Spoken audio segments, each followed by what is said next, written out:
જય શ્રી કૃષ્ણ દોસ્તો, કાલે મિની બ્લોગ અપલોડ કર્યો ને તો ઘણા બધા મેસેજ આવ્યા કે તમે કન્ટિન્યુ રાખો મિની બ્લોગ બનાવવાના, અને ખાસ કરીને પતિદેવે પણ મને કીધું કે તું કન્ટિન્યુ મિની બ્લોગ બનાવે એમ. આમ તો જો કે મિની બ્લોગ રોજ બનાવવા મને સમય ના હોય, પણ આપણે જ્યારે પણ બનાવશું ત્યારે આપણે અપલોડ કરતા રહીશું. તો આજે છે શુક્રવાર અને શ્રાવણ મહિનો ચાલુ થાય ને એટલે વાર તહેવારો બધા ચાલુ થઈ જાય અને વ્રતો પણ ચાલુ થઈ જાય. વ્રત ચાલુ થઈ જાય ને એટલે વ્રતમાં ખવાતી વસ્તુઓ પણ ઘરમાં આવવા માંડે. અને આજે છે શ્રાવણ મહિનાનો પહેલો શુક્રવાર હોય ને એટલે આપણે જીવંતી કવારનું વ્રત હોય છે હર વર્ષે, અને આજે પણ આપણે વ્રત છે. એટલે જો સરસ મજાના સવારના પોરમાં જ નાહી ધોઈ અને રેડ કલરના કપડાં, રેડ કલરની બંગડી અને રેડ કલરના ઇયરિંગ પહેરી અને આપણે સજી સવરી ગયા છે. ખાસ કરીને તો સાડી હોય પહેરવાની, પણ આજે પોસિબલ હતું ને એટલે સાડી ન પહેરી. ત્યારબાદ સૂજીનો શીરો બનાવી, માતાજીને પ્રસાદ ધરાવી, આરતી કરી, અને જો અમારો ધૈર્યભાઈ છે ને સ્કૂલેથી આવી અને સૂઈ ગયો તો જસ્ટ ઉઠ્યો છે હવે. અને અત્યારે વાગ્યા છે 5 વાગે કામકાજ કરી અને ફ્રી થઈ ગઈ છું. અને મારા ધૈર્યભાઈ જો ઉઠી ગયા છે, થોડા ઊંઘમાં છે હજી.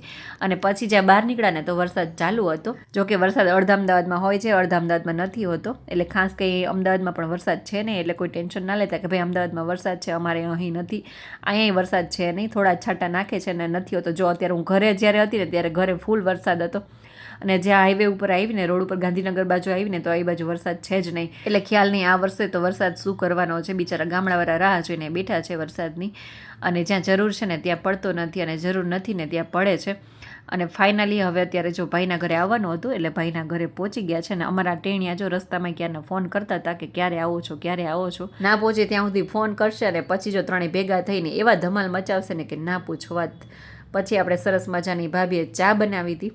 આપણે તો વ્રત છે એટલે આપણે ચા નાસ્તો નથી કરવાનો, અને આ બધા જો ચા નાસ્તામાં મંડાઈ ગયા છે. ને આજે આપણે વ્રત છે એટલે ખાલી ચા જ પીધી છે. અને જો અડધા ફોન જોવે છે, અડધા નાસ્તો કરે છે, અને પછી તો એ ધમાલ મચાવે છે ને કે ના પૂછો વાત. આખું ઘર માથે લઈ લે છે ત્રણેય આ ભેગા થાય ને જ્યારે ત્યારે.